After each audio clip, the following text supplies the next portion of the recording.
Jesus Christ.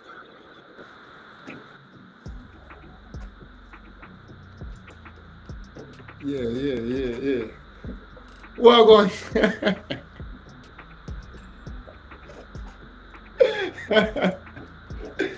Welcome on sports fans. Welcome back to another very special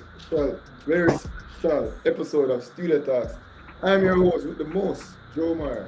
I'm Rush. And this is the Starlight Sports TV, the place you guys come to get the best, most interesting and riveting sports topics, discussions, and I want to say sports means sports because we all have a tennis racket. Wanna lie. Sports discussions, debates on the internet. Yes, people. But before we get into today's episode, don't forget to like this video. Leave a comment under the video. Talk to us in the live chat. Subscribe to the Starlight Sports TV. One more thing for us though. Share the video to at least 10 people, then sure to get us at least 6 subscribers because it's a 7.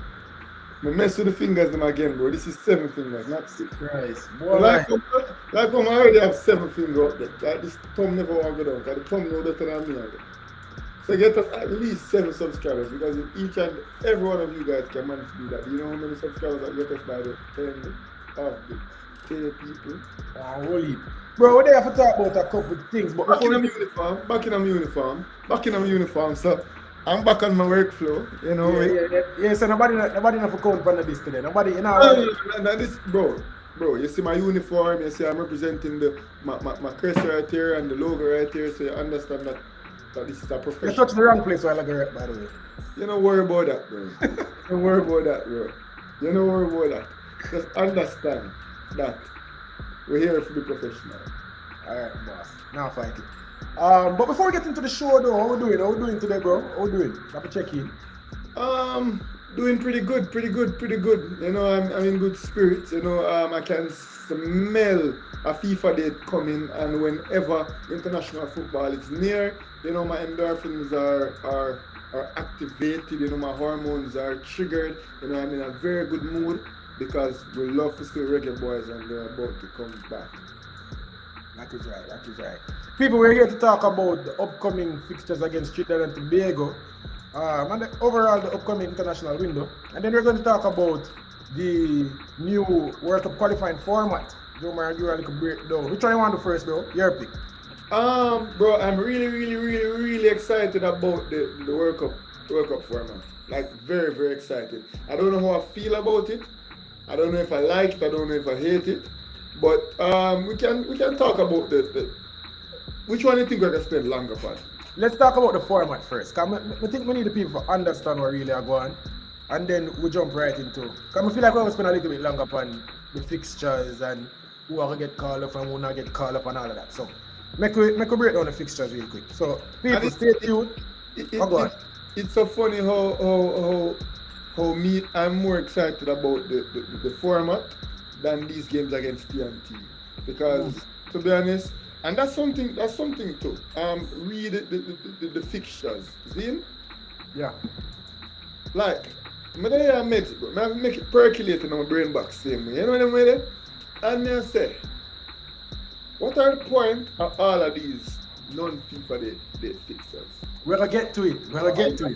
A one-off, but you get one, then you get the other.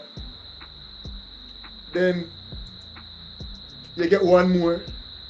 And you know what I'm not hearing?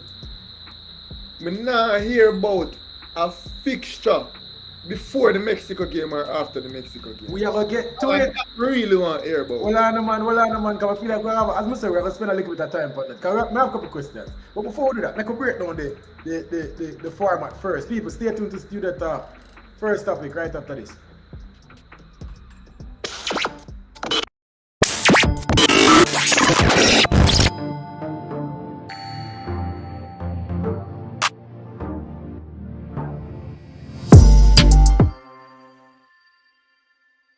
What's up with this new World Cup format? Jamaica look at it better in terms of qualifying for the 2026 World Cup?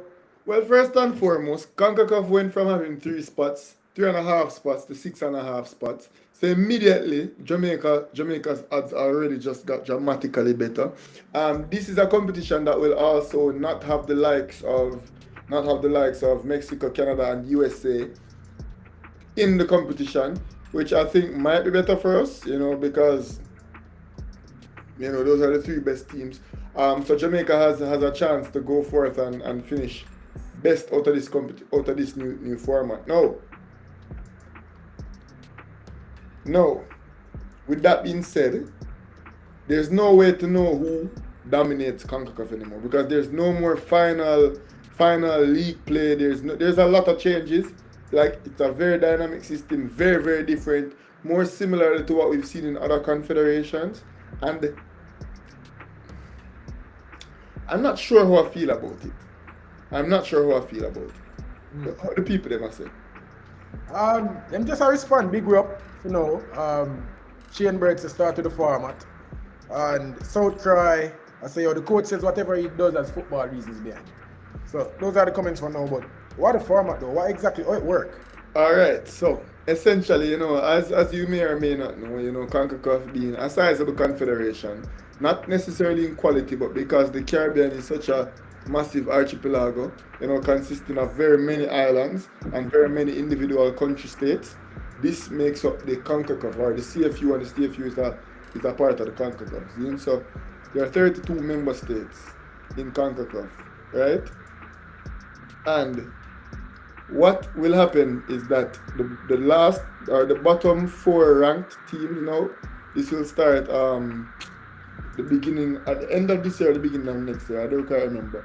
But this will start where the bottom four teams in CONCACAF, they'll play each other in you know, two legs, and then all 30 teams in CONCACAF will get a shot to play, like will play the same amount of games. There's not a situation where, you know, Jamaica in the last World Cup qualifying campaign would have automatically qualified to the last round. You know, where it was 8 teams or 6 teams. I think it was 8 teams. 6 teams, yeah, the Hex.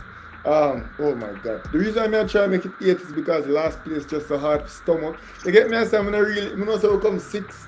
I'm never really want to say we come last and I try and make it 8. You know them made it, but this time, bro, all 30 teams, after the first two and the first 2 teams drop out, all 30 teams will be split up into 6 groups of 5, bro. 6 groups of 5. So it's not no more teams getting by into the final round. No, it's 6 groups of 5. And this Seeded? is, huh?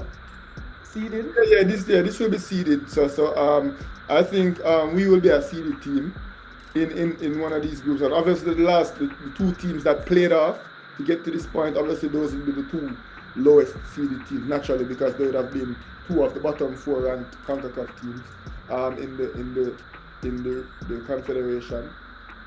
I reckon the November 2023 window is where all the seedings will be locked in.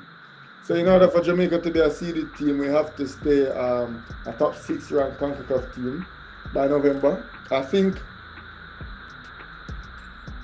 Why is what a question? What exactly? Anyway, so yeah, tell us why is what a question, Mr. Smith.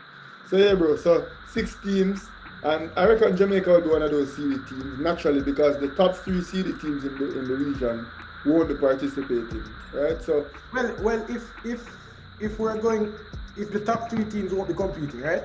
yes, I think CONCACAF have 35 member nations, not 32. But yeah, where that's it. So Mexico, USA, and Canada won't be competing in the qualifiers, No. right? So No. then we need to be, in order to be one of the seeded teams, we need to be top 8, Yeah. right? So, Top 9. huh? Top 9. No 5 groups. 6 groups of 5. Oh, well, we just need to be top 9. I don't Yeah. feel like that's quite that easy, but I think we're gonna slip so far. So I think we can count Jamaica being a seeded team at this moment. But what are you saying? We ever get to the game, man. We ever get to the game. Yeah. As I said, essentially Jamaica, I think will be seeded in November, but it's almost impossible for us to drop that low, you know. So we'll be one of the seeded teams, and then in those groups, now you have five teams. No, it's not the same. Play each team at home, play each team away. You know, obviously 5 teams in a group, so each team will play 4 games, as you may well know. But this time it will be 2 home and 2 away. That should be interesting. Me personally, I think FIFA should work on giving us more FIFA dates, because I think World Cup qualifying, every single fixture should be both for home and away. You get me? So I think they're taking the edge out of CONCACAF by taking away some home fixtures. In the ultimately, in the grand scheme of things, you will end up playing like the same amount of home games because of the amount of games that is played. Because you won't be playing just like 6 games now, you'll be playing more games. But I think you won't be playing 10 games because it's at 6, 10 games are 5 at home. Now Yeah. you'll be playing a bit more. So I think this takes the edge out of CONCACAF because then some countries might have to say travel to Honduras or to Costa Rica, to Guatemala, which are hard places to travel. And then other nations might be just because of the luck of the draw, might just not have to travel to those places. So I think this situation where not all games are home and away, not all games are home and away. I think that kind of took the edge out of CONCACAF, but ultimately it is what it is. So the first 2 teams, so you have 2 games at home, 2 games away, and this starts next summer. By the way, this starts next summer. So 4 games, so 2 games will be played in June, and then I think 2 more games will be played in September, and that would be the first round of qualifiers. Then the second round of qualifiers. Now you have 2 teams from each group that will qualify. So of 5 teams, the top 2 will qualify. Now the top 2 will qualify. So from 6 groups, that's 12 more teams, Yeah. and the 12 teams I think will be put into 3 groups of 4, right? 3 groups of 4 for these 12 teams, and then of these 3 groups of 4 for these 12 teams, let me take a look back just to make sure. But of these 3 groups of 4, 1 second. I don't want to talk no foolishness.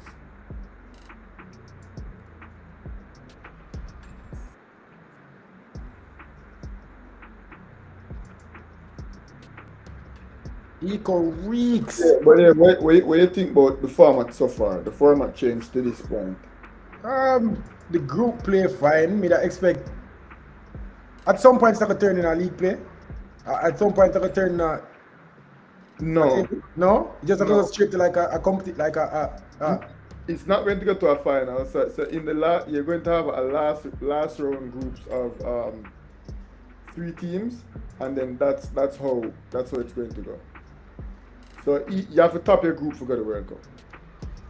Oh, you have a top your group of 4. So the second round you need to top your group. The second round you need to top your group, and there's one more round. And then just to say you win, that's just for bragging rights, I guess. That's what I'm saying. Just like Yeah, so the one- in UEFA, when you have, would you believe it if I tell you on my phone then? I have to get the HR I have a talk with me, I'm sure right.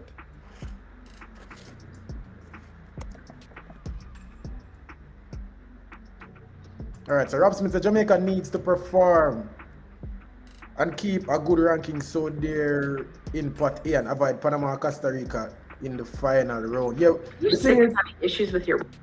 I think we'll get through the first round pretty easy, but then the second round, We'll get to the first and second round. Okay, bro, I got it pulled up right now. All right, this is where I was slipping. So as I said, you have 6 groups of 5, and then 2 teams from each of those groups would qualify and get through, right? And then you have 2 teams, so then it would be 1, 2, 3, 4, 5, 6. So from those 6 groups, 2 teams from each group will qualify. 2, 4, 6, 8, 10, 12. So it would have been 3 groups of 4.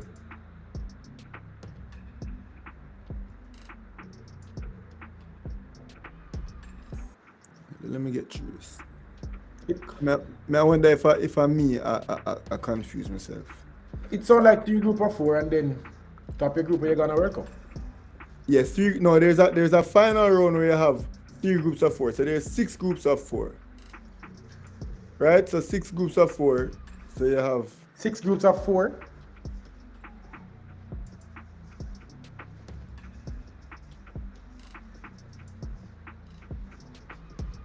I know, so this is why I don't want to come out and get that. Can we have a full understanding of it and now I'm confused all over again. People, help me out in the comment section, please.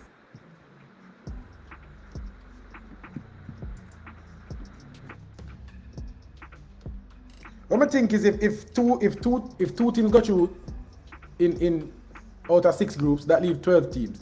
So a few things can happen. If it's a second round again, then probably gonna go 4 teams of 3, or 3 groups of 4, or 4 groups of 3. You get me I say? IT push us at 24 teams to start. 4 teams per group.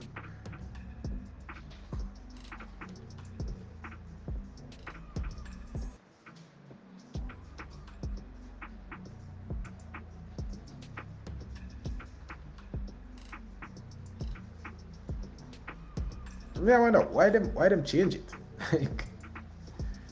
I'm sure it they might try to equal out, give everybody an equal shot at making it to the World Cup. But Yeah, as in, I'm not sure if it's a matter of giving everybody an equal shot to go to the World Cup. Maybe it make, I don't know. Maybe it gives teams more matches to play.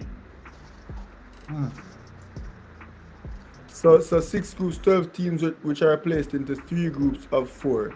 This means 3 teams who top the group will go to the World Cup. So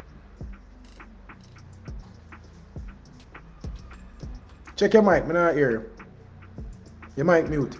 So yes. 12 teams. So the top 2 from each group go through. One of the teams being a seeded team, and then the other teams get put into a group. So in one group, you're gonna have 2 seeded teams in one group, and then the winner from this go World Cup. The winners from each. So you're gonna have 3 groups. You're gonna have 3 groups of 4. The winner from each group go World Cup, and then the 2 best second place. The 2 best second place go playoffs. So in the final round, you have 3 groups of 4, right? And that would be the people who make it through from the second round. You get me? So the second round would be the 6 groups of 5, and in the final round, you have 3 groups of 4. And then from the 3 groups of 4, only one team out of each group can make it. So there's a chance that you might have 2 first place teams in one group.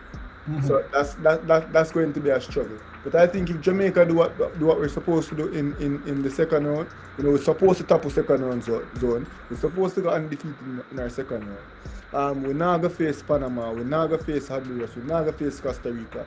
We're not gonna face probably Haiti. You get me? So we're not gonna obviously Mexico, Canada, USA. So we'll be facing the lower level teams. Teams the likes of the Arubas and the Cayman Islands and the Trinidads and the Barbados. Those are the type of teams and the Belize. Those are the type of teams that we'll have to encounter. And I think if we make light work of that situation, or those situations, we get into a final round group and avoid Panama, Costa Rica, and let's say Honduras. What's from the World Cup? Yeah. And it sounds pretty straightforward. If we're the 6th best team right now, if we just go on the day, obviously football and play on paper, you need to do your job. So if on the day we just do it. One thing about Jamaica, they will not do them job. That's the thing. That's what I'm afraid of. But if we do a job, we just do what we're supposed to do. We didn't even need to be great. Just do what you're supposed to do. They were supposed to qualify for the World Cup. Comfortable. I don't think we need to be special.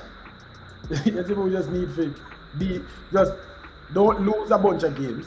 Don't somehow surprise us. Bro, first of all, we're supposed to be going through this qualifiers set to not lose any games at all in this whole entire qualifiers.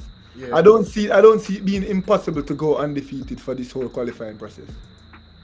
Yeah, that's unrealistic, to be honest. That's something that's extremely realistic to do. Like I don't see what should stop us from going completely undefeated based on this situation. Obviously, before when the top teams would have been placed into a hex, and you're playing in league play, you're playing against the best of the best twice. Every team can beat every team. I understand that. But in a situation like this, we literally should be aiming to not lose any of these matches. Especially in the first round, we have 4 matches. We should look to be getting. We should looking to sweep the board in those first 4 matches.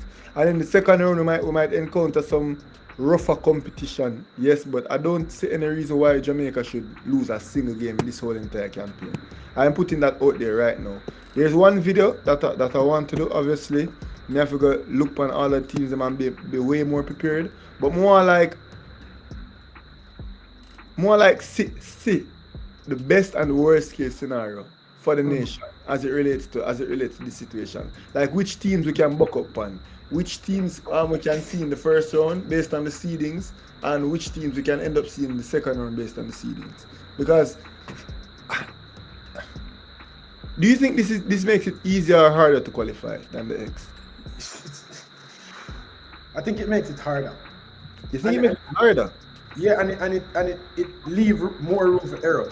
It leave more room for upset, I believe. You know, in the X, you have a chance to redeem yourself most of the time. You know, in a this group, bro, you start out your group with a draw. Now you need to win the next game. You get me? So everything just become a little bit more pressurized. We're in the X, you know, home and away. You get a chance to redeem yourself most times. Yeah, you get more games in the round that it really matters. Because in the last round where it's 3 games, and I'm not even know if them home and away. I don't even know if the last round is home and away. Yeah, cause final round, 4 teams. It's just 3 games. It's just 3 games. So I guess the seeded team probably get 2 home games. And in order to be a seeded team, that means you have to do well. You have to do well in that zone as 6, which, as I said, we should be able to go out and capitalize on. You know, we should be in our zone. Yeah, let me see: Jamaica, Costa Rica, Panama, Honduras, Curacao, and maybe Haiti. Those teams should be seeded. So you look at the likes of Nicaragua or Guatemala. Those teams might pose some problems. You get me? And then you have other teams now, like Trinidad as well. So Nicaragua, Guatemala, Trinidad. Those teams might be able to, those teams might be fighting for second places in the group, and those teams might. Suriname, maybe. Suriname, exactly. Like Suriname might even be ranked within the range to be a seeded team by then. So there are teams that can be bogey teams within this first round, but when you think about it, those are going to be the hardest teams that we end up facing. And if we manage to top our situation and to, I don't know. And in the second round though, I believe that if we avoid Costa Rica, we avoid Panama. I feel like we have a great shot. Obviously other people have thrown some teams in there. I just believe we just need to avoid Panama, Costa Rica. And even if we get them, we're supposed to by that time, we're supposed to be able to beat Costa Rica and Panama, bro. This last qualifying. Bro. So, all right. So in the last match, it's going to be home and away. In the last round. Yeah, in the last round, it's going to be home and away. So in the last round, with 4 teams, we're going to have a home and away situation. So we're going to get 6 games. So that's not that bad, to be honest. No, we definitely don't have no excuse for not qualify for the World Cup. Yeah. So bro, coming into this, I feel like this is our best chance of making it to the World Cup since '98. Like, we get America out the way, we get USA out the way, we get Mexico out the way. What excuse we have for not making the World Cup? We are ranked 6th right now. 3 more teams make the World Cup. Bro, and we're a couple of games away from being ranked 5th or 4th. And just one 3 points in the Azteca. 1 buck-ups win against Canada in the Nations League semi-final, win the Nations League final. Like, we're still in with a chance to really, really, really make a lot of things happen. And then the Gold Cup is in the summer. Who knows? An upset winning the Gold Cup. Where would that land us in the realm of CONCACAF? Very, very, very high, I suppose. So all we have to do is continue playing good football. You try to think about it. So it's 3 groups. 3 groups, 12 teams. Oh boy. So you think about it. Man, you're going to end up with a top team in the final group. Not necessarily a top team, because we can be a team. I believe the three top teams clearly: Panama, Costa Rica, Jamaica. Those teams should be, if them do them job, those teams should be 1-1-1 in the first three groups. As I said, bro, it all depends. It all depends on the seedings. It all depends on the seedings coming in. Cause for example, let's say Jamaica is ranked 14 CONCACAF by November 2023, right? Now we would be the seeded team for Group A, and then let's say Panama is the seeded team for Group B, and let's say Costa Rica is the seeded team for Group D rather than Group C. Now you might end up with a case where the winner from A, the runner-up from B, and the winner from D, and the runner-up from E might end up in one group. So it depends on how the other teams rank. Obviously, if the other teams rank in the order that they're ranked, Jamaica shouldn't end up in a group with Panama or Costa Rica. But it's more than possible. It's more than possible for Jamaica to even slip below 6th to 8th and end up in a final round group with one of those teams. And that might be scary considering that there's only one team secure automatically qualification. Yeah. But if we don't make it this time, bro, sadly we might never make it again. No man, if we don't make it to the World Cup this time, it'll go hard because them have to expand it again to like 60 teams. And see Jamaica in the World Cup because this is for us on a silver platter, but also we have to play football. True. But in the first round, it's imperative for us to be seeded. Not the first. It's not the first one for it's not the first one for the competition, but it's the first one for us. So in the second round, it's imperative for us to go out and get 12 points and just do what we need to do.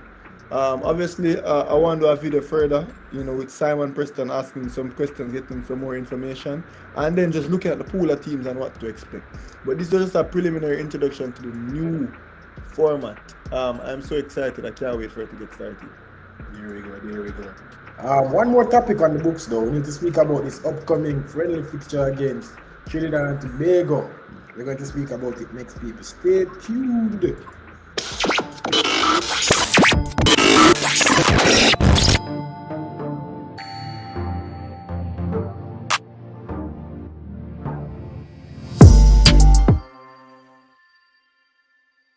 Football time, TNT. It seems that Jamaica have a good relationship with Trinidad and Tobago, a good relationship with Trinidad and Tobago. See our under 20 getting friendlies and now our senior team getting friendlies with them. What do you make of this upcoming set of fixtures, bro? You like the idea of just playing friendlies too? I don't know what the objective is. I guess we need to speak to the coach and ask what's the objective of this. But how do you feel about it? As I said, I don't have any issue. Like, it's not hurting anybody. So if they can get games. However, if you ask me what is the point, I guess essentially is having a Jamaica B type situation. I guess that's the point for it. Maybe to see who's next in the national program. However, I think getting so many of these friendlies on non-FIFA dates and not getting friendlies on FIFA dates is where I have a problem. Now people might be like, oh, FIFA dates are occupied, they have the Nations League and so on and so forth. First and foremost, we have one game this window. Some teams Mexico will have 2 games. Mexico will play Suriname and Jamaica, right? Suriname will have, I think, 1 game. Suriname will only play Mexico. Jamaica will only play Mexico. Mexico have 2 games. No. In that window, it's a week long. A lot of teams all over the world will be playing 2 games throughout that window. Regardless of the result in Mexico, why aren't we getting 2 games?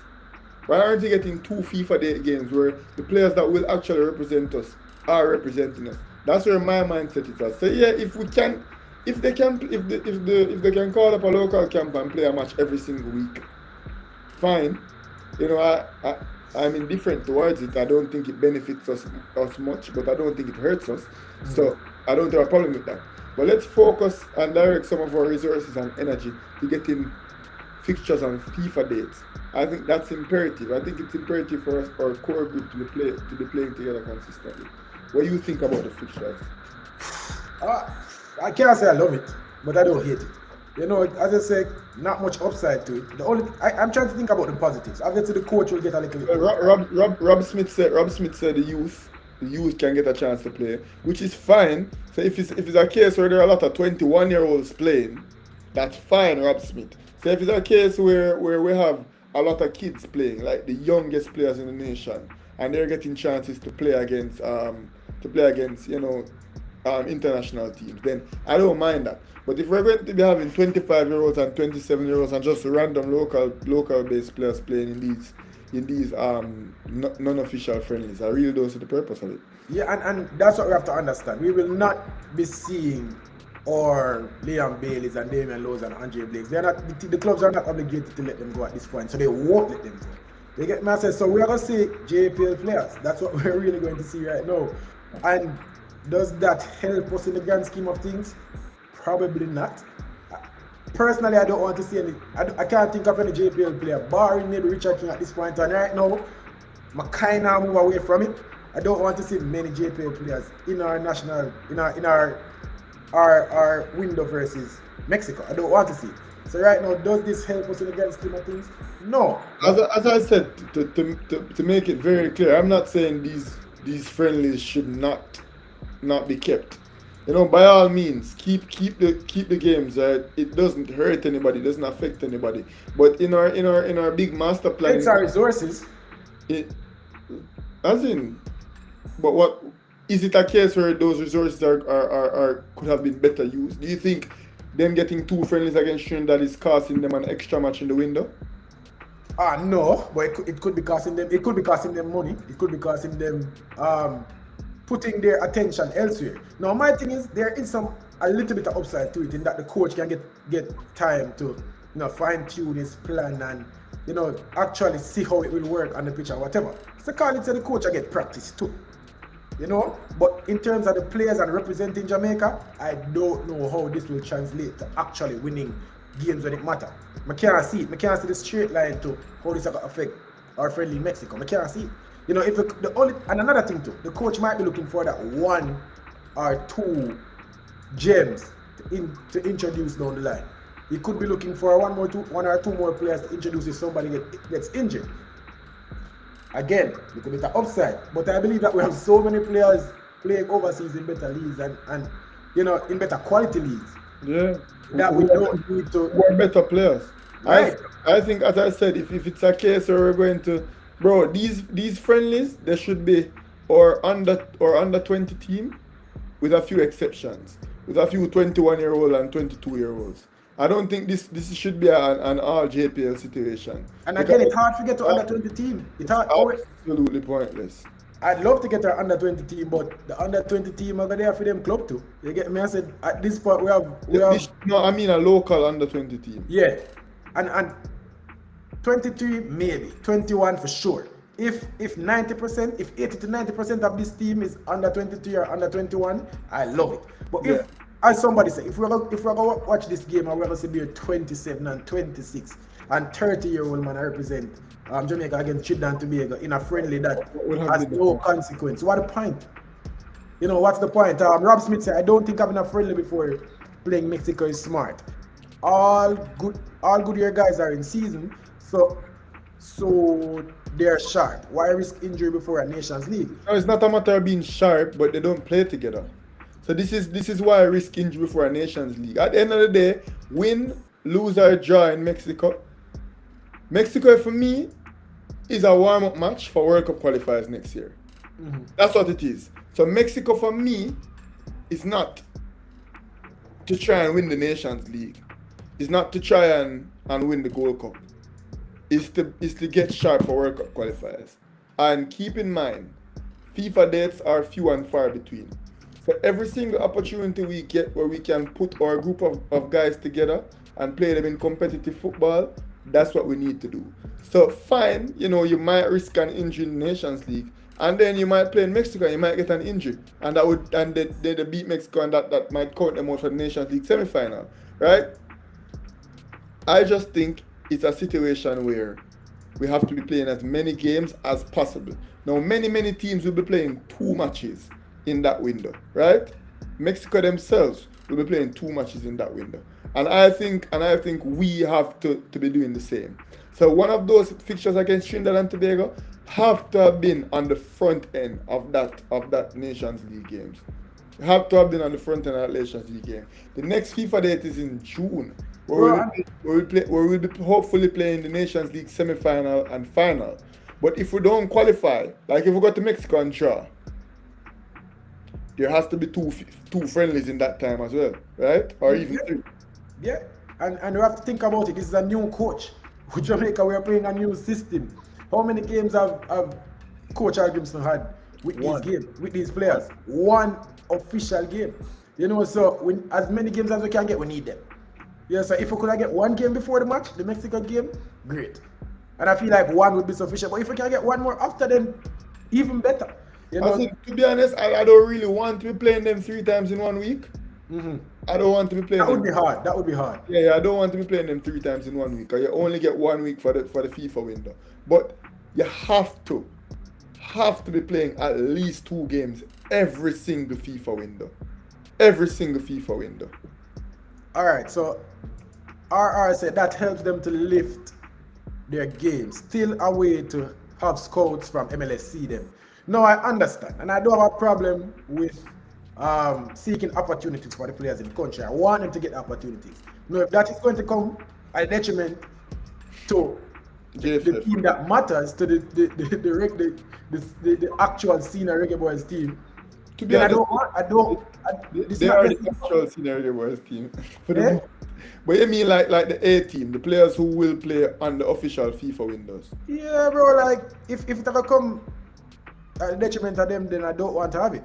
No, have combines. JPL sort out something for them. But if we can focus our resources and our attention at the scene, at the A players, the A team, let's do that. Let's do it. And I feel like we don't have enough money. I honestly believe that we don't have enough money to be doing this, but we're doing it. So let's just find the silver line. Let's just find the best thing about it to talk about. Bro, as I said, if it was a case where there were matches scheduled for Saturday, Tuesday, and then during the FIFA window, then I'd be all hands on deck, But we have to get the real core guys playing together. We have to get the real core guys playing together. That is what is more important than this little camp. Especially knowing full well that them are gonna call up the Ramon Howells and the Ricardo Thomas and the old heads into the program. That's where that's what I can't get my head around. And the match is so close, like it's Tuesday, March 14th. Like them couldn't just wait one more week. Just like one more week. Yeah. Carl Brown said, then why have a JPL competition? So he's basically saying that this is a means to reward the players that play locally.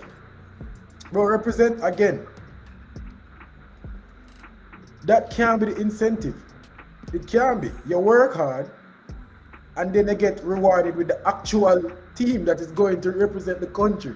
Like what is this going to do? Yeah. Or you work hard and you make the JPL team of the week. Yeah, you make the JPL team of the week. The JPL working on combines or working on events for teams to come scout them. Great. I don't have a problem with the players getting opportunities outside of the country. Me just I say, if this a takeaway from the senior team who hear about accommodation for the players staying in better places and whatever, improve the center upper UE. Like do something better with the money than I get free. I get. We just struggle to find the upside for the friends. No, me I can watch the games. I'm pretty sure we'll probably enjoy the games. But if there are better things to do with the money, then do it. These players will not be representing Jamaica against Mexico. In the Gold Cup coming, the players that are going to play week after next, they won't be the players representing us in the Gold Cup. When World Cup qualifiers come around, they won't be the players. But if the coach, and I really want to see the squad, bro, I really want to see when the squad is released, because if I look at that squad, I'm going to see some under 21 players. I'll be ecstatic. I'm going to come back and we're going to do a live. I'm going to say, great, this is the way we should be moving forward. Yeah. Again, we'll come and we'll just see a combined JPL team. If we just come and see the best JPL team, I can't say I'm excited about that. I'm not really going to see the point of that. You see me? Or say, a means of finding a diamond in the dirt. Yeah, and if you're trying to find a diamond in the dirt, then you go with the younger players. You get me? I say, and somebody's commenting and say, Theo Willis, Joe Mar suggested in some earlier videos that we need to drop the average age of the local league, getting some younger players playing in it. No offense, but if you are 27, 28 still playing in JPL, then Richard, go look at bank work, bro. Although somebody just texted me and said I need to stop. My grandmother literally just texted me and said that I need to be careful of the things that I say about the players. But damn. Bro, where you say bad? Where you say bad a while ago? Like, if you're still playing on the JPL at 26, 27, then go look at bank work. I tell the people them to give up on them dream. Bro, you're being entertaining. It's fine.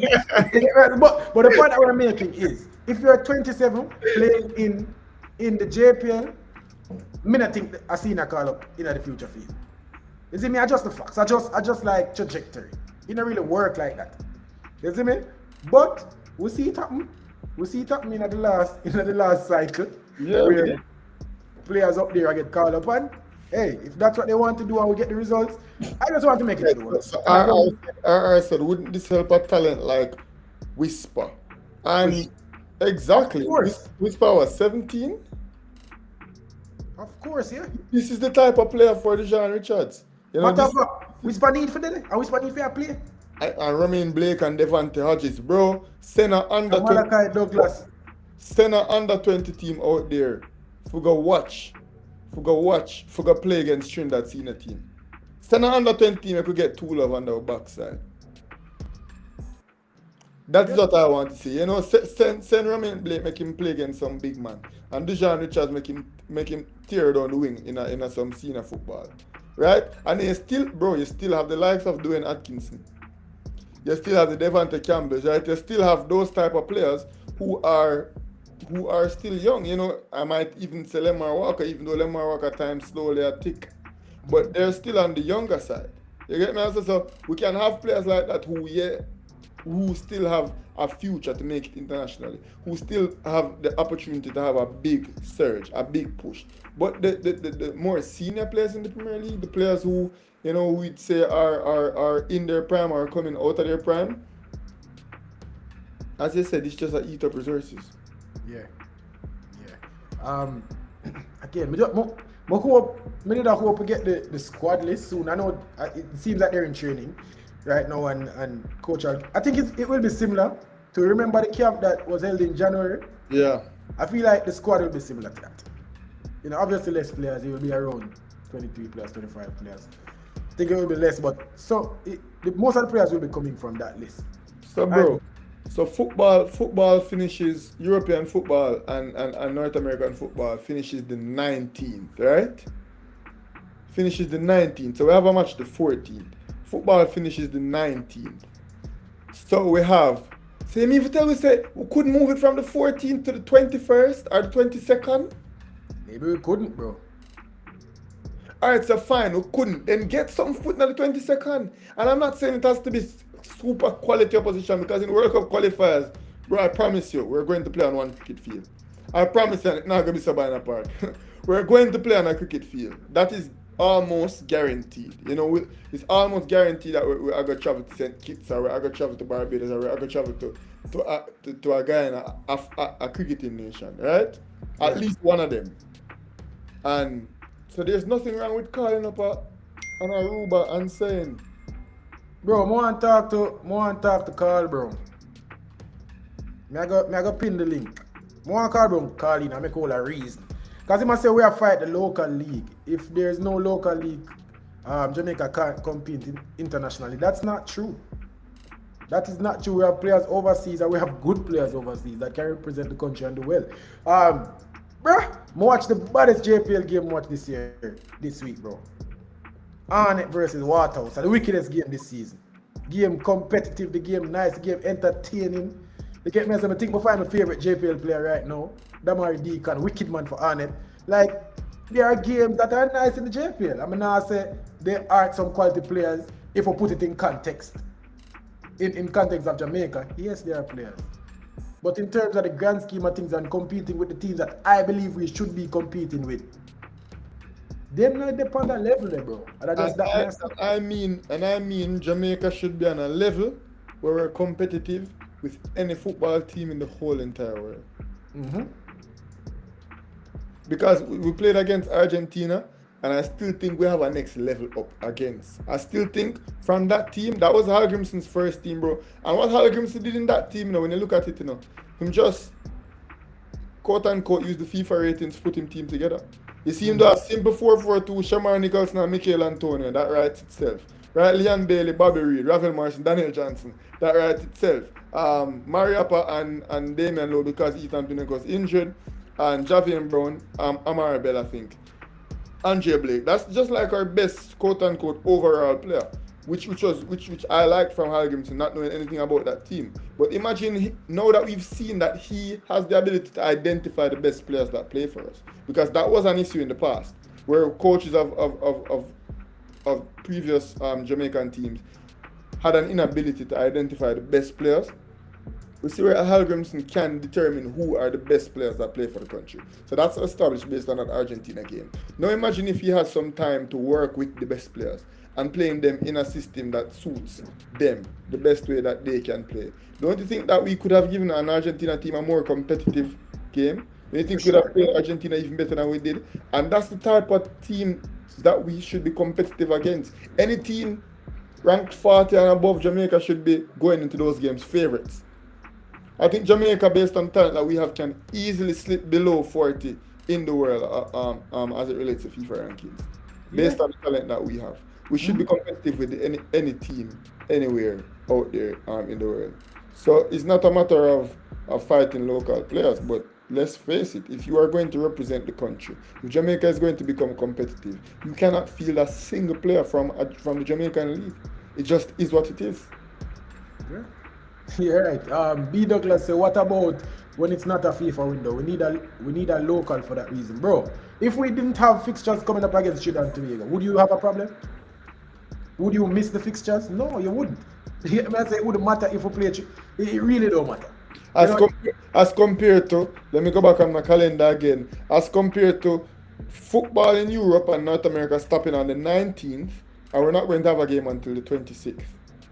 So fine, I reckon the boys will get in on probably the Monday, the 20th. I guess they'll train the 21st, the 22nd, 23rd, 24th, 25th. But within that period of time, bro, on the 22nd or the 23rd, there has to be a game, because normally games will be Thursday, Sunday anyways. That's what it would have been. Thursday, Sunday, had we had 2 Nations League games or we had 2 friendlies. That's more imperative than organizing these fixtures against Trinidad. So yeah, we're happy if we see the boys in colours. We're happy if we see them play football. However, I think it's more important for us to get FIFA date fixtures. Yeah, and me Douglas say we need a B team always. The U20/U17 was embarrassing, so use the JPL All-Star/B team. I agree. We do need a B team. That's why I say, B team should be under 21s. B team should be under 21. England. There's no England B, bro. Like at a certain, if you reach a certain age and you can't make the England team, like for example, Ivan Toney just like not play any football for England until him get called up for England, as compared to Eddie Nketiah. Or Danny Ings. Eddie Nketiah, England. Try England when he be England under 21 all-time goal scorer. By the way, Arsenal production. But he plays football every single time the senior team is called up. And Nketiah plays for England. Emile Smith-Rowe plays for England. We saw where Callum Hudson-Odoi, he was getting an under 21 call up, and he's like, no, we're bigger under 21. So now him is a Ghanaian. You get me, I say? I just saw the badness come down. But our B team shouldn't be a team with 25 and 26-year-olds. No way, Jose. Right? It have to be. It have to be an under 21 team. No such thing as a B team. The B team have to be under 21, and because we're not barred by age, so there can be a person who just turned 22. There can even be a person who's turning 23, right? There can be a person who is getting ready to go away for a contract, might be 24, so you don't have to stay hard and fast under 21. But you have to be exceptional for not be under 21 and make it into that team. Mm-hmm. So Rob Smith, I think we agree on the core thing that we need to have a second team. We agree on that. It's just the age of that second team, the average age of that second team is what we're talking about. And based on what we saw in January, the players that were called up to the training camp, we'd love to see the team a little bit younger. You get me? I say if I saw even if we say under 23 team call for play this Trinidad and Tobago fixture, bro, I would be excited. Yeah. I would like the direction. You know, maybe under 25, bro. Maybe. You get me? I say maybe. And Rob Smith said the coach need training sessions. So don't you think if the boys come in on Monday, they played on Tuesday, the coach put them out there on the field, or they come in on Monday, train on Tuesday, train on Wednesday, incorporate what they trained in a match on Thursday, rest on Friday, train on Saturday again, and get ready for the big match on Sunday. That's exactly what would have happened in a normal FIFA window. That's exactly how it would have. Yeah, see, find middle ground. Yeah, bro, that's all we're saying. The players should be younger. So we like the idea, we like the fact that we can get friendlies to play. No, what we put on the pitch to play those friendlies is what. If Jamaica put out a B team friendly every single week, I have no issue with it. Love it. It can't be for no reason. Yeah. And I think having some of these older Premier League players playing for the B team is futile. It not gonna help the program, it not gonna help you develop, it not gonna help you in any possible way. I say England have a B team. When England call up a team, them call up them regular team and them call them under 21s. But sometimes the under 21s is referred to as the B team because the under 21s is playing an unofficial game. It don't really matter. What England try to is always get a friendly for the under 21 teams. And even if not a friendly, them always have them in a camp or train. So them always call up two teams. And the under 21s is not hard and fast 21s, as I said. In the under 21s, you will see 22 and you will see 23-year-olds play. But what England try their best to do is to keep it at the under 21 situation. You get me? I say just for people who is next.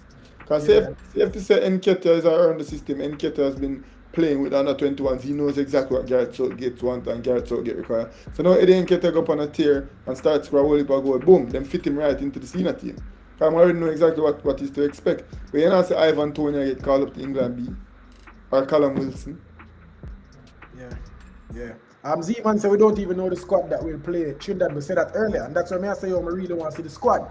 Because if it's a squad from the trainee invitees, which I suspect it will be, the invitees from January. I mean, I run through it right now. I have it. Kemar Foster, Ramon Away, Ricardo Thomas, Peter McGregor, Trevante Stewart, Kimani Campbell, Demario Phillips, Devante Campbell, Jamari Topi, Alwyn Harvey, Odian Murray, Tafari Chambers, Shaquille Dyer, Sule McCullough, Eric Edwards, Kimani Arboyne, Earl Simpson, Ajuma Johnson, Richard King, Dwayne Atkinson, Colin Anderson, Kyle Ming, Jadine White, O'Shane Staple, Nicholas Hamilton, Colorado Murray, Joshua Anglin, Gawain Austin, Okimo Jones, Malachi Douglas, Dujan Richards, and Jason Wright. No, those are the players that got invited to the training camp. I suspect that the squad will be split. Yeah, those are a lot of young players. A lot of young players are in there. I don't think that's the JPL All-Star squad either. I think he was heavily reliant on youth in that call-up, which is not a bad thing. It's not a bad thing. But there's some of those members that can be clipped from this roster coming up. And incorporating a few more young players.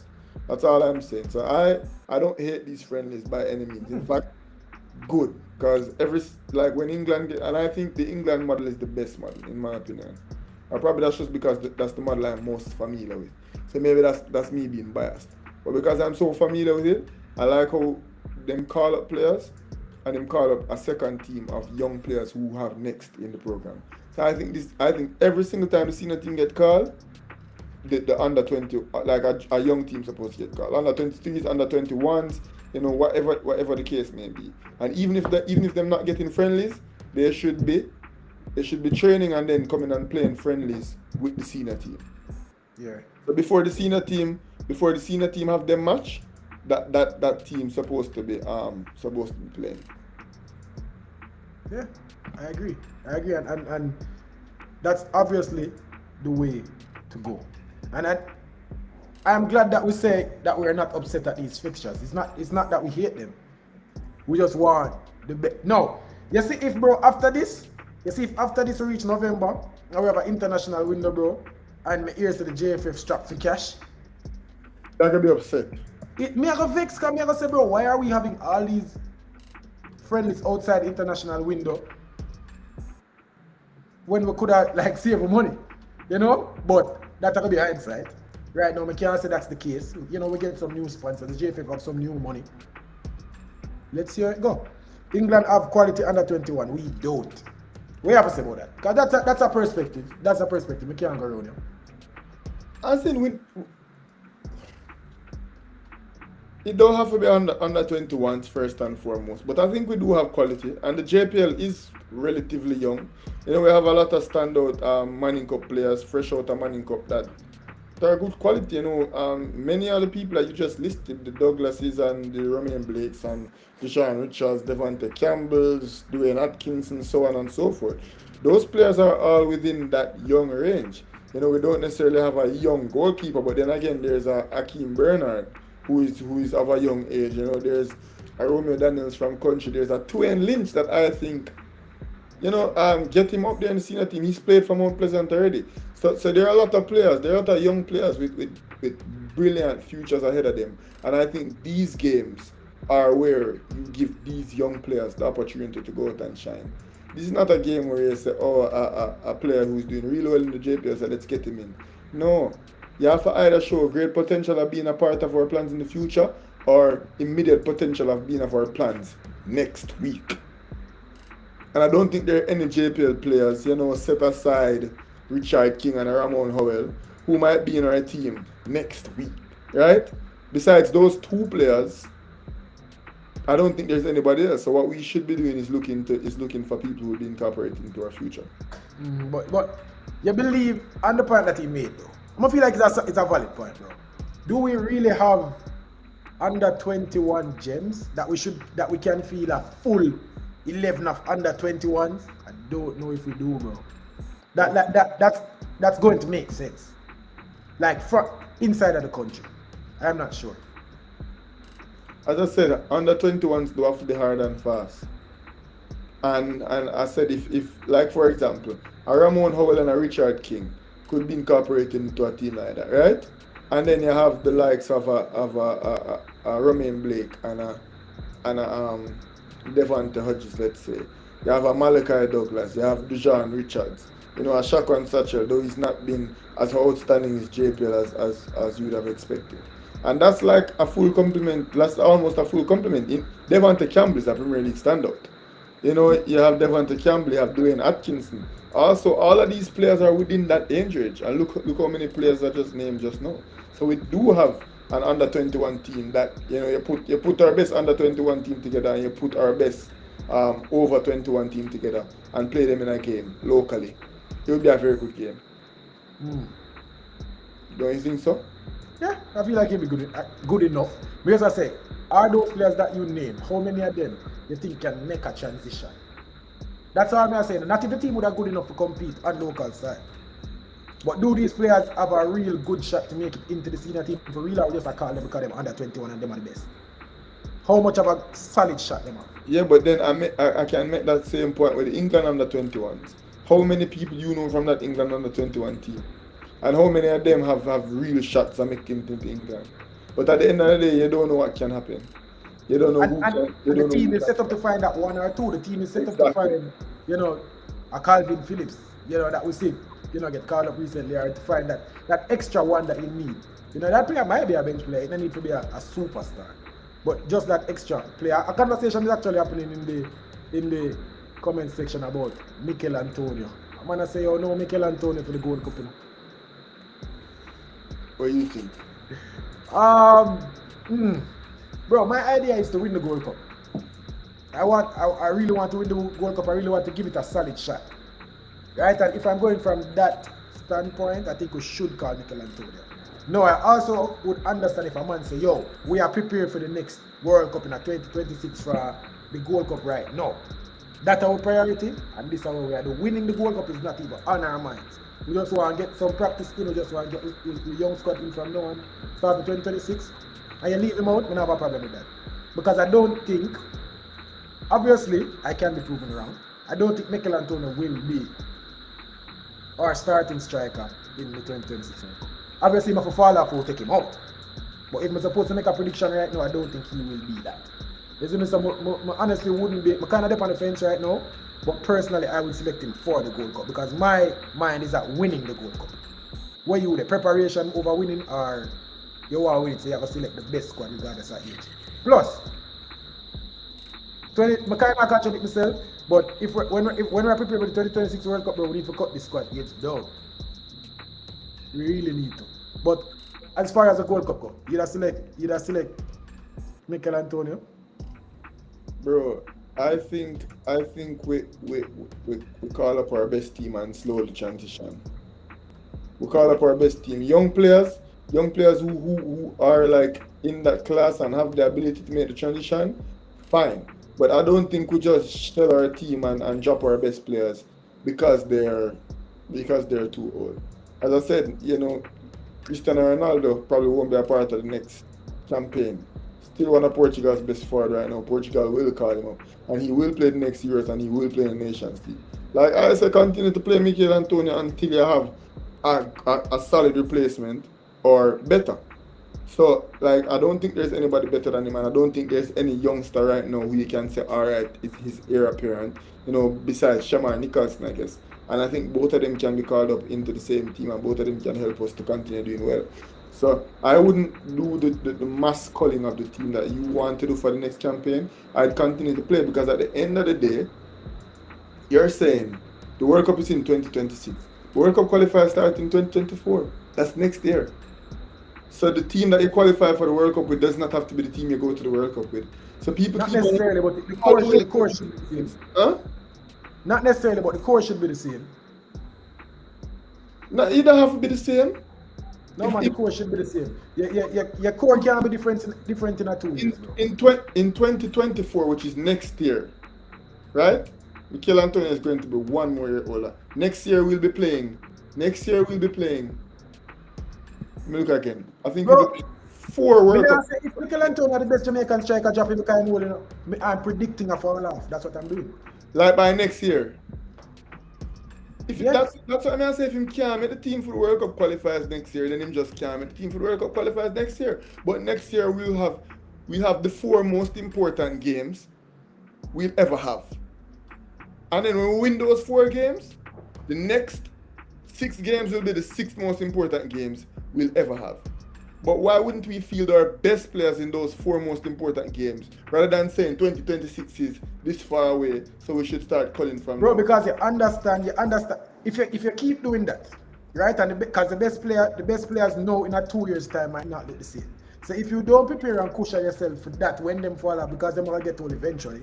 All right, so you fall flat for your face. we'll call them now and then. Call them. We'll call them now and risk not going into the first round with our best possible team because he might not be there for the next 2 years. So we're not gonna bring him now when we need to win right now. If we can't even be at the World Cup in the next 2026 is not a thing unless you qualify. No? And qualifying don't start in 2026.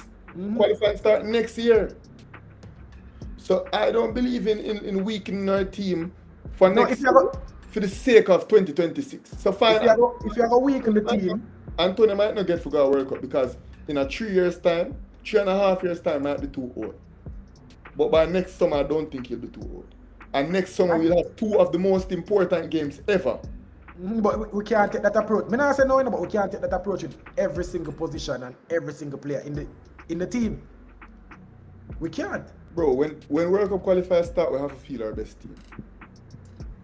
That's all it is. And then who cares if we send a bunch of schoolboys to the World Cup? I don't care. We're not winning the World Cup anyways. What we need to do is top that zone. Bro, we have to have foresight. So yes, we need to have a balance, obviously. I'm not just say, X out everybody, we're over 28. I'm not saying that. You get me I say? But at the same time, you have to have foresight and predict what you think will happen. No, if Mikel Antonio stay up on top of him game, yes. But I can't say right now Mikel Antonio is on top of him game. I can't say that right now. All right. What I see from Mikel Antonio right now, I'm seeing a decline. That's what I see with my own 2 eyes. And what I'm saying is nobody's better right now. So Mikel Antonio probably not. But me just say we can't have that same approach to everybody with people in them shadows or in the wing. Bro, me did always think say yo, but the transition have to be it have to be unnoticeable. I feel so when a player phase out is not good enough, then you don't call him. Like I think what Spain tried to do this year, with like Sergio Ramos going in with Roger as one of them defenders, I think it hurt them in the World Cup. I don't think it was one of their best options. I think Sergio Ramos was still good enough to be playing in the World Cup squad. I don't think we'll be playing 4-4-2. I can tell you that. I don't think we'll be playing 4-4-2. But if we do play 4-4-2, that should Like be. going into the World Cup, bro, Shamar Nichols not a loose striker. And you can't say right now, say Shamar Nichols, obviously it's close for a lot of people, but you can't outright and say Shamar Nichols is better than Mikel Antonio. But we have foresight and we have enough vision to say Shamar Nichols not a loose striker in the 2026. Could be wrong. In June 2024, let's say we play Guatemala, Aruba, St. Kitts, and Barbados. Let's say we play those teams in next summer. We have 2 games. So we travel to Kensington Oval and we travel to Guatemala City next summer. Alright, now next summer we play Guatemala National Stadium and then we travel to Kensington Oval. Right? No. In those 2 games, we need 6 points. And we need our 300 goal. Right? Especially the game at National Stadium especially the game at Kensington Oval against Barbados. See? We need 1 million goal. If Mikel Antonio is our best striker, for us to go out and get those 6 points, then we call Mikel Antonio. Now the next set of World Cup qualifying matches after that is going to be in the summer of 2025. Now will Mikel Antonio be the same player in the summer of 2025? Probably not. But I can't even take no risk with not bringing my best forward in the summer of 2024 because I try to think about how my team are looking at 2024. Bro, we have to get Shamar Nichols to the run from now. That's what I say. We know it's not like we're starting forward. If we call Mikel Antonio, back up, fine, whatever. But I say Shamar Nichols is forward right now going forward. Because I understand progression, bro. I'm also understand regression. I know say, and based on what I see with my 1-2 year too. Mikel Antonio last year is not what I see from Mikel Antonio right now. Yeah. You get me? And I understand that Shamar Nichols will make take a step forward, bro. Shamar Nichols is forward in the Gold Cup. I not fight out Shamar Nichols. I just say next summer when World Cup qualifiers start, we have 6 points we need to get. And I need the best 11 to go out there and get our 6 points. And it's not a case where I say, I play Barbados so we can. No. We can't afford that draw. I understand that. You get me? I say? So the next summer, we're only playing 2 World Cup qualifiers next year. Then the next summer again, we'll play World Cup qualifiers again. You get me? I say? Then the next summer, we're going to have to play a different set of teams. Now, if that's the case, and by now, Shamar Nichols is not even in the Premier League no more, Shamar Nichols can't run no more. Not Shamar Nichols, Mikel Antonio can't run no more. Oh well. But as of right now, it can be, it have to be authentic. Or as you said, Shamar Nichols is a very good heir apparent. So if we drop, for example, this Mikel Antonio was just an example. But if we drop Mikel Antonio of Shamar Nicholson, I don't think they're that far away. I don't think they're that separate in talent for me to be like, oh, all right, keep Mikel Antonio up there. But we can't just drop people for the sake, right? I understand that, and it's fair. I'm going to say, Ivan Toney. What do you say about Ivan Toney? I mean, I'm say about it. Obviously, we are winding down. Let me say also if Ivan Toney come play for Jamaica. Oh, it go. I don't know the point he's trying to make because Ivan Toney is way younger than Mikel Antonio. So obviously, we would welcome that. There is no age factor and there is no quality factor. What the point, Tevin Campbell? You can't say if Ivan Toney forward come play for Jamaica now. Ivan Toney number 9. Yeah, like, what if Ivan Toney start, father? What do you mean if Ivan Toney start? You see me? I just left it there right now. What do you mean if Ivan Toney start? Yes, but him not deciding when he should be. And that's the next thing too. That's the next thing too. It can't be the 3rd round. It can't be the final round. And Ivan Toney coming in. We can't rack up 12 points from the 1st round. From the 2nd, right? We can't just go and go 4 from 4. boom, a steamroll into the final round. Into the final round, we have a group of, let's say, we get back Guatemala in our group, and we have Suriname in our group, and we have Nicaragua, and then we. See? Can't just be Ivan Tonya come and say, alright, no man, I come play for Jamaica, you know. No. No man, see that we're gonna pass and wall out, brother. Yeah, because that just gonna affect chemistry. And we just done bulldoze the first round, you get me I say? Wall out, brother. But if it's a case where Ivan Tony come now and playing at the Gold Cup or playing at the beginning of the Nations League at the end of 2023, then you think, like I said, no? Or if Ivan Tony even want to come in at the beginning of the World Cup qualifiers next year, when we are playing with the party shop team them in the Caribbean, by all means. But after you're done, maybe even after the first 2 games, you can come in for the second 2 games, them at the first round. But you see, if we get through the first round at 12 points, but after the next thing, suppose we don't get through the first round 12 points, suppose we drop points, suppose we lose a game. Do we call him in that second round? We're guaranteed for Costa Rica or Honduras. Do we then call him in? Are you calling me and you give me number 9? Where I set to the team right now? Where I set to the man that we are grinding right now? If it's a case where we play 4 teams, we rank down here. Well, if them just not do well enough, you just tell them say brother, we not cut it in, say you. Imagine if we come second in our group. Imagine if we come second in our group. You think they may go object to that? Bro, in that first round, we shouldn't be dropping any points, bro.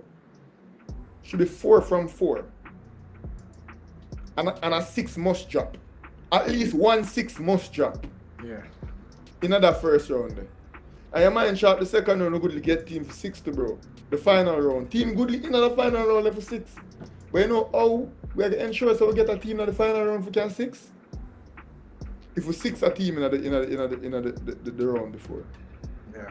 So if it's a case where we don't get full 12 points going into the final round, then I'd be open to him coming on. But if it's a case where we blaze through the second round and we look good and everything happen and Shemara score up and Barry hold them, then no, I don't want to kill Antonio. But Ivan Tony. But Ivan Tony, bro, between now and the end of summer 2020, the end of summer 2024, me accept him. Alright. Why don't time we do over bro? Good looking show, good looking reasoning. We get a good crowd pass through 50 people. If you haven't liked the stream yet, hit that like button, man. Subscribe to the channel, the bridging. There I talk to you in the comment section. Matter of fact, I call some name. Chef Star, subscribe to the channel, my brother. You see me? And next time we have to call in. Just call, my brother. And talk to my brother. I'm subscribe. You see me, number 1 guy. I know you subscribe. You see me, Rob Smith here. Yeah. We are sure number 1 guy good to subscribe, you know? Number 1 guy, you can't do me that. Number 1 guy, you can't do me that. Number 1 guy, subscribe. Chef Star good to subscribe to. I know the first me I see the name. To be totally honest. Chef Star say, why? I don't lie. You say, you're not talk to no guy. Rob Smith, big up yourself. Alright, big up yourself. Z man, big up yourself. Obviously, we are winding down right now. See the Rob Smith subscribe long time. I tell you, know the day ones, bro. You see it? Respect to all people passing through and watching back on the replay. Subscribe, like, leave a comment. What else you want them to, bro? Share the video to at least 10 people. But me in the comments, bro, I must see people that talk about Liam Bailey don't play well for Jamaica. Initially that was the case, but over the last couple of games it has trended in the opposite direction. In fact, in his most recent game, barring the Argentina game, in his most recent competitive game, what did we see from Liam Bailey in the National Stadium? 1 half of the head in the old onion bag. I think in the game before that, you know, against Suriname, Liam Bailey stepped up and calmly and composed to just put away a penalty, nice and easy. So Liam Bailey has been trending in the opposite direction. That's a fact. So we can do a whole show up on that, bro, and assess Liam Bailey's performance for Jamaica. You know, because I've been saying that the performances will get better at some point. We know the quality of Liam Bailey, and obviously it start rocking, they get injured in the Gold Cup, and a bag of things did happen. But Liam Bailey definitely a trend upwards, bro. And anybody say otherwise, I don't think you're accurate with it. Chef says Liam Bailey plays nothing like how he plays for Aston Villa. I would never did a play like how Aston Villa play. You get me saying that the last qualifying campaign, bro, as I said, versus Mexico, Leon Bailey straps on them. No, me I talk about when Yeah. Liam Bailey just a come in. You get me? I say whenever I play any type of football, for see the real Liam Bailey, we know. But now, obviously, the coach, in the Argentina game, obviously, when in the Argentina class, we never really have the ball as much as we want. But Liam Bailey was one of the only players who would have say, yo, look dangerous. You see me? We are winning foul them and them thing there. The Mexico game, I feel like was a really good game. The connection between him and Nicholson, that a broke. You see me? So, we love it, bro. We feel like Liam Bailey, as I say, upward trajectory right now. So remember we did call it. Liam Bailey. Next, matter of fact, me I call it. Liam Bailey, next campaign, Jamaica top scorer, leading us to the World Cup. Undoubtedly our best player. How much game we are going to play overall, bro? All right, 4 so in the first round? 4 in the first round and then 6 in the second round. 4 and 6, that are 10. Liam Bailey with 8 goals. Liam Bailey with 8 goals in the qualifying campaign. But that's easy. First round him can score 8. Because we have a 6 money. We need a hat-trick. Liam Bailey hat-trick incoming. So and we still have 5 home games over the campaign, so it's the work out just like before. There we go. People will love it. Thanks for passing too. But bro, you're still not telling what you want them to do. Me tell them more. Share the video to at least 10 people, but ensure to get us 6 subscribers, because if each and every one of you guys can get us that amount of subscribers, do you know how many subscribers that get us by the end of the day, people? Well, we'll leave for no. One interesting fact, Leon Bailey in 25 games for Jamaica, we have only lost 3 or 4. We didn't lose a game in World Cup qualifiers when he played. I have to fact check it, but it's inaccurate. Anyways, people. That's Studio Talk. This was Inside That Sports TV. And we're out. Yes, sir.